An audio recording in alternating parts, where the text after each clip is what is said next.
Well, you may have noticed those big blocks of concrete in the Willamette River between Eugene and Springfield. After a number of water rescues, there is now a call to inspect the Millrace Low Head Dam and possibly remove it. And KEZI 9 News reporter Erin Ariano explains why it's been so tough to get answers about who's responsible for the decommissioned dam.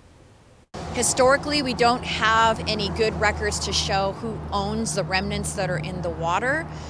There isn't any official historic designation. That's Michelle Emmons, program manager for the Willamette River Keeper, and she's talking about this, the Millrace Low Head Dam. It's more than 100 years old, and it's been decommissioned for years. Now, river protection advocates like her want it removed because of the frequent rescues in this specific spot of the Willamette. It's literally a drowning machine. That is what they call these. This is a low head dam. They're the #1 killer in U.S. rivers today. That's because of the circular currents that low head dams create. Even with a life jacket, someone who gets stuck in its whitewaters will be trapped. That and other hazardous obstructions that this river-wide dam creates. Take it from Carly Fear, who got stranded with her kayak just feet away from the dam back in 2018.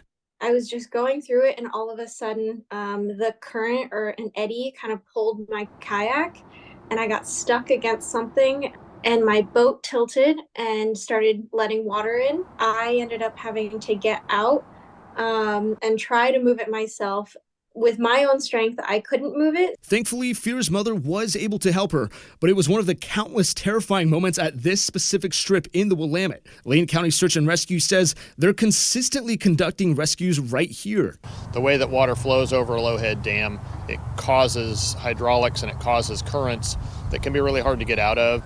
We probably come to this spot several times a year between us and Eugene Springfield Fire, affecting rescues in and around this area several times a year. So whose responsibility is this? No matter how hard they've searched, people like Emmons can't find any documentation on who built this 100 years ago and who's responsible for it today.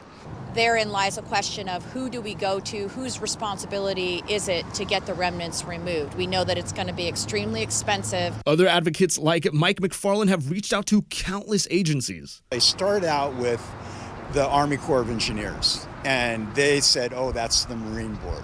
And I got the Marine Board, and they turned around and said, no, that's not us. So it's a hot potato. And that's why they want this petition seen, so they can identify agencies to inspect the Low Head Dam and ultimately find out who's responsible for it, so it can be upkept safely or removed altogether. Coming up at 6 p.m., how would any of the changes to this dam cost, and the one recreational solution being thrown around?